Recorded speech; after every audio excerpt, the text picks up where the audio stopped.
Hello everyone, good morning to all of you. आज हम sentence को बनाएंगे नेगेटिव में। नेगेटिव सेंटेंस को कैसे स्ट्रक्चर करते हैं। नेगेटिव सेंटेंस में हम जानते हैं कि नॉट लगा दो तो सेंटेंस बन जाती है नेगेटिव। तो नेगेटिव के लिए हम नॉट कहाँ पर लगाएं?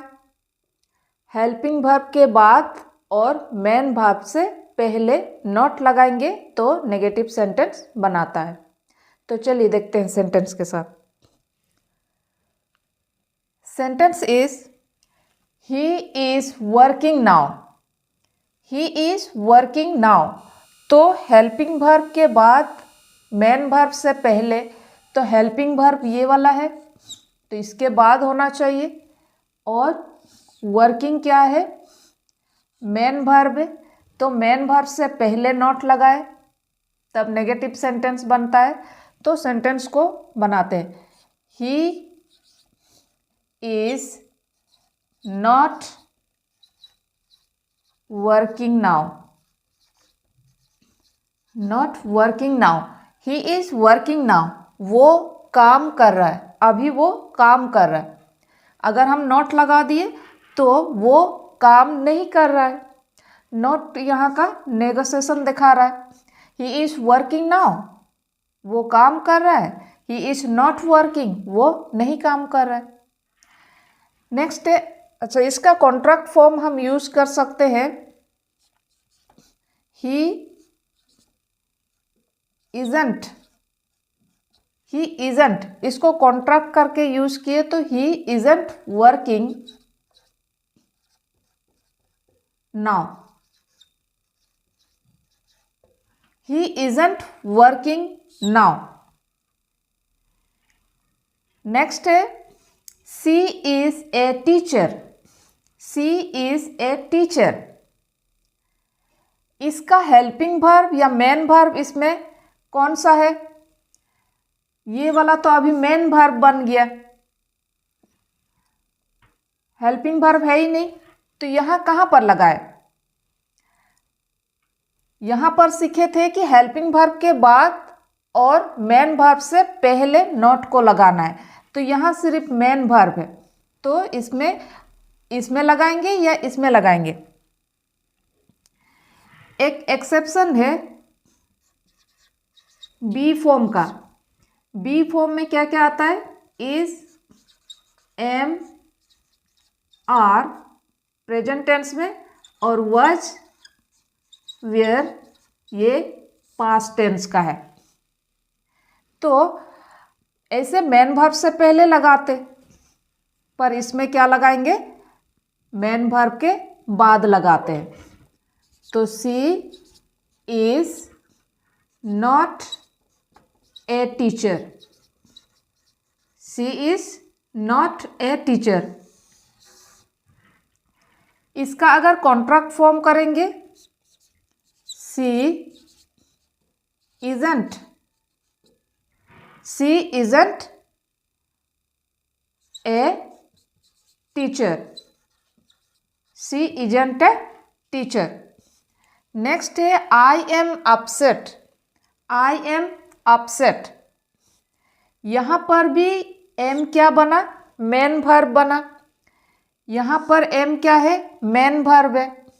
तो मेन वर्ब से पहले हम सीखे थे मेन वर्ब से पहले लिखना होता है, पर ये एक्सेप्शन है बी फॉर्म का, तो एम के बाद नॉट लगेगा। आई am not upset. I am not upset. क्या इसका कॉन्ट्रैक्ट फॉर्म बना सकते हैं? अगर कॉन्ट्रैक्ट फॉर्म बनाते हैं तो एमेंट होती है, पर इसमें एमेंट वर्ड होता नहीं है। एमेंट यूज नहीं करते हैं। एमेंट और मोडाल वर्ब में क्या मेंट यूज करते हैं? नहीं। तो इसका कॉन्ट्रैक्ट फॉर्म नहीं होती है, तो इसको ऐसे ही लिखेंगे, I am not upset. Next है, it is possible. It is possible. It is not possible. It is not possible. इसका कॉन्ट्रैक्ट फॉर्म लिखेंगे तो it isn't it isn't possible. इसका नेगेटिव फॉर्म और भी बना सकते हैं पॉसिबल का। नॉट पॉसिबल को हम बोलते हैं impossible. It is impossible. Impossible, it is impossible. किसी किसी का प्रीफिक्स लगा देते हैं तो वो नेगेटिव बन जाता है, इसमें नॉट लगाने का जरूरत नहीं होती है। नेक्स्ट बनाते हैं, ये तो था बी फॉर्म का। बी फॉर्म में हम कैसे यूज किए।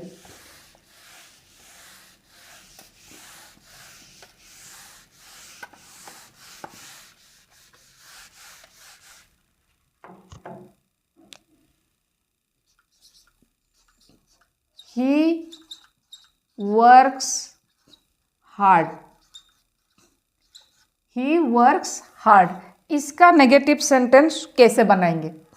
ही वर्क्स हार्ड, सेंटेंस में क्या सीखे थे, हेल्पिंग वर्ब के बाद और मेन वर्ब से पहले।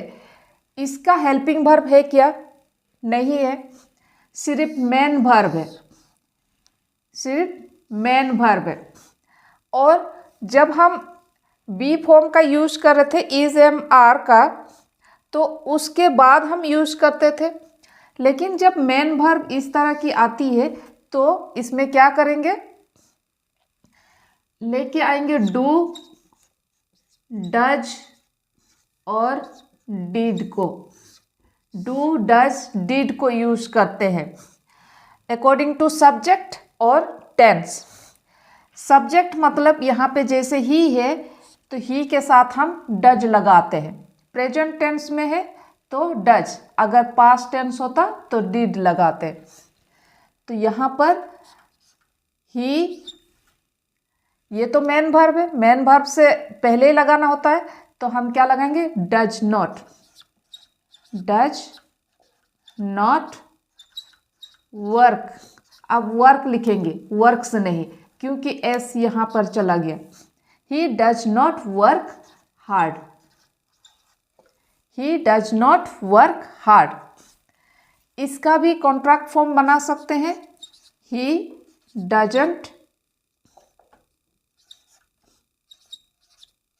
ही डजंट वर्क हार्ड, वो मेहनत नहीं करता है। He doesn't work hard. She likes chocolate. He likes chocolates, तो इसमें फिर से क्या यूज करेंगे, डू, डज, डिड, क्योंकि सिंपल प्रेजेंट में है तो सी के साथ हम क्या लगाते हैं, does. She does, she does not, she does not like chocolate.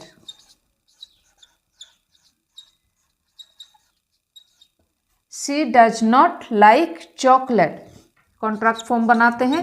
She doesn't like chocolate.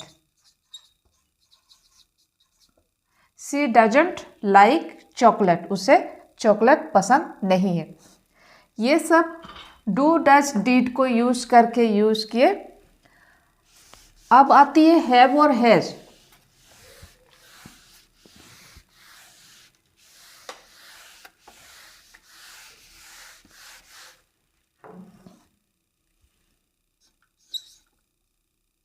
I have a pen. I have a pen, मेरे पास पेन है। I have a pen, इसका नेगेटिव सेंटेंस क्या बनाएंगे, यहाँ फिर से मेन वर्ब आया। मेन वर्ब क्या यहाँ पे लगाए या यहाँ पर लगाए, नॉट। इसके लिए भी हम डू, डज, डिड यूज करते हैं। डू, डज, डिड का यूज करते हैं। तो हैव क्या है, प्रेजेंट टेंस का है, तो आई के साथ हम क्या लगाते हैं, डू। प्रेजेंट टेंस है डू, अगर पास्ट टेंस होता तो डिड यूज करते। तो डू को कहाँ यूज करेंगे? मेन वर्ब से पहले। I do not have a pen, I do not have a pen. I have a pen, मेरे पास पेन है। I do not have a pen, मेरे पास पेन नहीं है। इसका भी कॉन्ट्रैक्ट फॉर्म बनाते हैं। I don't have a pen, I don't have a pen. She has a phone, she has a phone, उसके पास फोन है। नेगेटिव सेंटेंस, सी क्या लगाएंगे? डू डज, डज लगाएंगे। सी के साथ डज लगता है। सी डज नॉट, क्या हैज लगाएंगे? नहीं। जब भी डू डज डिड आता है उसमें हम हैव भी लगाते हैं, चाहे यहाँ पर हैज रहे या हैड रहे। तो जब भी हम यहाँ डज या डू डिड लगाते हैं तो यहाँ पर हैव होती है। She does not have a pen, sorry phone. She does not have a phone. Contract form, she doesn't have a pen,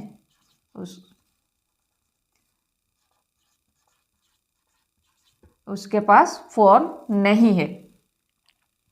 ये तो था मेन वर्ब में। अगर हैव और हैज को हम ऑक्सिलरी वर्ब की तरह भी यूज कर सकते हैं।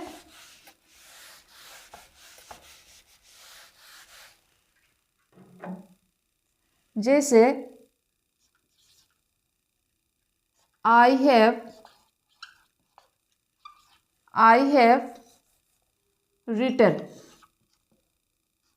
आई हैव रिटन, मैंने लिखा है या मैं लिख चुकी हूँ। तो इसका नेगेटिव सेंटेंस कैसे बनाएंगे? यहाँ पर ये ऑक्सिलरी वर्ब आ गया, ये मेन वर्ब, तब तो हमें यहाँ पर लगाना होता है ऑक्सिलरी वर्ब के बाद और मेन वर्ब से पहले। I have not written, I have not written. Contract form लगाएंगे तो आई हैवंट रिटन। यहां पर जब मेन वर्ब था तो उससे पहले हम डू डज करके नॉट लगाए थे, और जब यहाँ ऑक्सिलरी वर्ब हुआ तो उसके बाद नॉट लगाए थे। तो ये सब नेगेटिव सेंटेंस था। हम नेगेटिव सेंटेंस कैसे फ्रेम किए। तो आज तक इतने। Thank you.